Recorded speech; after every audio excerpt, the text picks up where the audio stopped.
Olá, acionistas e investidores. Sejam bem-vindos ao nosso podcast sobre os resultados do segundo trimestre de 2020 do Banco Bradesco com Leandro Miranda, diretor executivo e diretor de Relações com Investidores. Olá, nesta manhã publicamos os nossos resultados do segundo trimestre de 2020 e neste podcast vamos fazer um resumo dos pontos que consideramos mais importantes, bem como outras explicações das principais linhas no trimestre. Aliás, esse é o primeiro podcast deste tipo que fazemos e que tem o objetivo de ampliar o alcance de nossas informações, de forma mais rápida e direta. Por isso, qualquer comentário ou sugestão, por favor, nos enviem para que possamos evoluir nossa prestação de contas a vocês. Esperamos que gostem. Nesse segundo trimestre, tivemos um lucro de 3,9 bilhões de reais, um crescimento de 3,2% frente ao trimestre anterior, e uma queda de 40,1% frente ao primeiro trimestre de 2019, devido principalmente às despesas com provisões, que atingiram 8,9 bilhões de reais. Apesar disso, nosso ROI voltou a apresentar crescimento, atingindo 11,9%. Vocês sabem o quanto o segundo trimestre foi desafiador, mas a sensação que temos hoje é que o pior já passou. O pior mês parece ter sido abril. Nesse sentido, nossos economistas melhoraram nesta semana a expectativa de PIB, agora para uma queda em 2020 de 4,5%.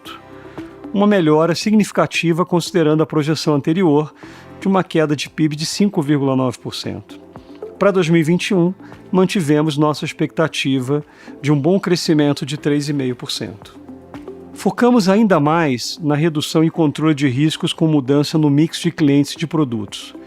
O trimestre mostrou um crescimento na carteira de crédito expandida de 0,9% sobre o trimestre passado e 14,9% na comparação com o segundo trimestre de 2019, com destaque para o segmento de corporate, que cresceu 4,5% sobre o trimestre passado.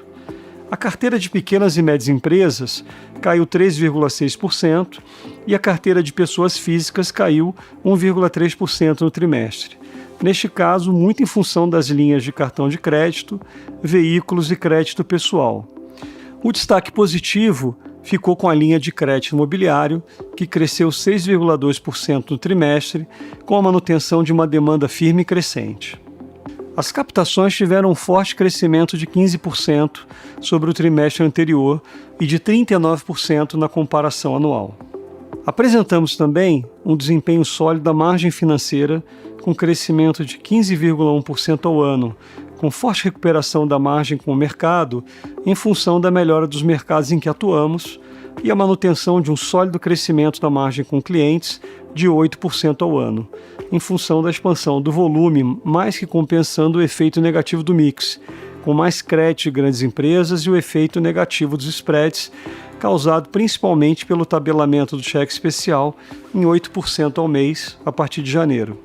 O índice de inadimplência de 90 dias fechou o trimestre em 3%, uma queda de 70 basis points no trimestre. O índice de inadimplência fechou abaixo do primeiro trimestre em todas as linhas. O índice de 15 a 90 apresentou também um desempenho similar, caindo em todas as linhas. Esse desempenho deve-se principalmente ao movimento de apoio aos clientes, com prorrogações e renegociações de crédito. Além disso, um volume significativo de baixas e cessão de crédito já 100% provisionados. As prorrogações totalizaram 61 bilhões de reais. Os indicadores desta carteira nos dão o conforto de que a maior parte dos clientes que prorrogaram vão pagar suas dívidas. O perfil dos clientes que prorrogaram é muito similar ao perfil dos restos dos clientes que não prorrogaram. Um exemplo disso é que 93% dos clientes que prorrogaram não apresentam histórico de atraso nos últimos 12 meses. Na carteira renegociada, as provisões cobrem 68% da carteira total, muito acima das nossas perdas históricas. No segundo trimestre, elevamos nossas provisões de crédito, com a despesa de PDD expandida de 8,9 bilhões de reais, representando em termos anualizados 5,4% da nossa carteira. Nosso estoque de PDD total atingiu o nível de 9% da nossa carteira de crédito. O NPL Creation caiu significativamente no trimestre, atingindo 2,2 bilhões de reais, bem abaixo do provisionamento no trimestre. A queda do NPL Creation ocorreu em todas as linhas da nossa carteira. Considerando a queda do NPL e o reforço no provisionamento, nosso índice de cobertura de NPL por provisões atingiu 299%, comparado com 228% no primeiro trimestre. Trouxemos neste trimestre 2 novos indicadores que reforçam a visão de que a nossa carteira está muito bem provisionada. Nosso índice de cobertura, excluindo os créditos 100% provisionados, que atingiu 602% no segundo trimestre, e o índice de cobertura, incluindo toda a carteira renegociada ao NPL, que mostra um índice de 124%.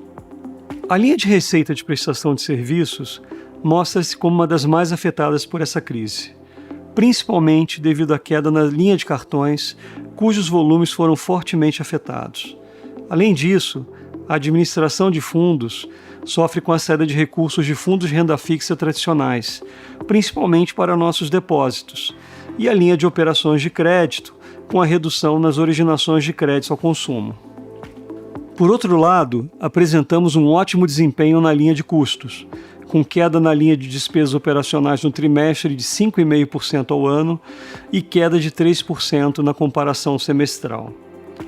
No trimestre, tivemos 747 milhões de reais em despesas com provisões para cenário adverso na seguradora, fora da linha operacional, que são consolidadas no banco na linha de outras despesas operacionais. Removendo esse efeito, a queda nas despesas operacionais no trimestre seria de 11,6% e no semestre 7,6%. Vamos implementar um programa de redução estrutural de custos no segundo semestre de 2020, que envolve a aceleração da otimização da rede, uso intensivo do home office, entre outras medidas. Este programa deve contribuir para uma redução nominal pelo menos em 2020 e 2021. E além disso, vamos continuar buscando oportunidades de redução com base nas mudanças de comportamento dos clientes, que devem continuar trazendo benefícios no futuro. Em relação a Bradesco Seguros, o resultado das operações mostra um forte crescimento de 29% na comparação com o primeiro trimestre, devido principalmente à queda da sinistralidade. O resultado financeiro melhorou, mas ainda permanece abaixo da média anterior devido ao baixo nível do IPCA e ainda a um IGPM elevado. Na comparação do trimestre com o primeiro trimestre de 2019, houve um crescimento de 5,1% nessa linha. Tivemos uma forte melhora em nosso capital, com o índice de capital principal subindo 120 basis points e o de capital Tier 1 subindo 110 basis points. Vale destacar que neste trimestre reduzimos nossa posição em ativos no exterior para 1/3 da posição anterior, o que deve no futuro evitar a volatilidade do nosso capital em caso de grandes variações do dólar. Bom, chegamos ao fim deste nosso primeiro podcast, no qual tivemos a oportunidade de explicar melhor os nossos resultados.